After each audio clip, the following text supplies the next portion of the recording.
correspondent Jordanna Miller. Jordanna, can I first flag up to you, we've had these interesting images from Israel showing the head of the IDF, the Israeli Defense Forces, the head of Shin Bet, both in Khan Younis with troops. Give us a sense of what's going on and what that signifies in terms of the military operation on the ground. Well, I think Israel's clearly trying to send a message not only to Hamas, but to the world that even though the fighting in Khan Younis is very intense, there are enough safe passages and room for the head of Israel's army to go in and essentially talk with the commanders and hear what's happening on the ground, revise strategy. And it is meant to be, a kind of a symbol of strength that you can put such a high profile commander, the head of the army, into Khan Younis.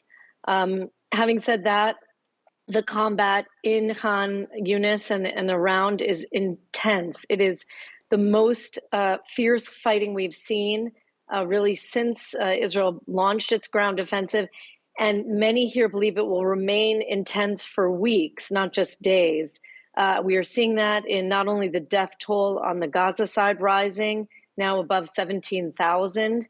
On the Israeli side as well, there are 7 soldiers that were killed just yesterday. Earlier in the day, another 4 were announced dead. So this is relative to the death rate we saw in the north. This is very, very high because it's a lot more face-to-face urban combat in Khan Younis, which, by the way, it has to be said, Hamas knew that Israel was going to make Khan Younis the last big battle, and they've been prepared there for weeks. And during the pause, the humanitarian pause for 7 days, they even were able to regroup and rearm the troops there even more, the Hamas militants. So it's going to be intense for some time. Israel's defense minister last night gave a televised address to the nation, and he essentially pushed back against international calls for a ceasefire. He said you cannot at the same time ask for a ceasefire and support Israel's cause to destroy Hamas in the Gaza Strip, because a ceasefire would essentially allow them to survive. And we have realized one thing about Hamas: journalists, Israelis, the Israeli leadership, global leaders, and that is that Hamas is incredibly savvy.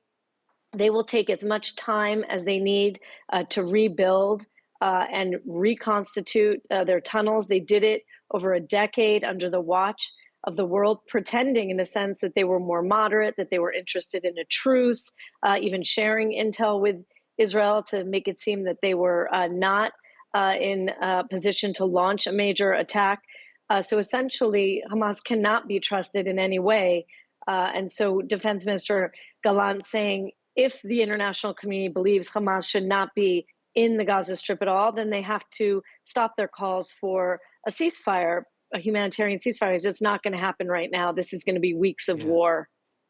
Jordanna, brings up to date as well. We've heard bits of information as the hostages in that week pause where 10 a day were coming out of Israel, and some foreign nationals too, back to Israel. Now a psychologist treating some of them, saying that many of them were drugged by Hamas, some of them physically, sexually assaulted. Tell us what's the story there?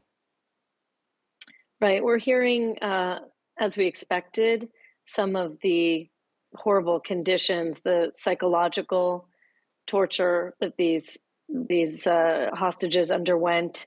One hostage said that that he was told day after day that Israel no longer existed, that there'd been a massive attack, that no one was coming to get him, that they were going to be forever now in the Gaza Strip. Others had their children taken away from them for periods of time where they feared they were dead. And now we're hearing also, some of the worst fears: the physical abuse, the sexual assault. There's a psychologist who says several of the hostages were sexually abused.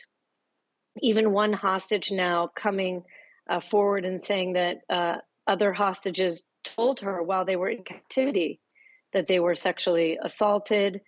She counts at least three, and this is backed up even by some of the doctors who, off the record, told major news organizations that at least 10 of the hostages that had been,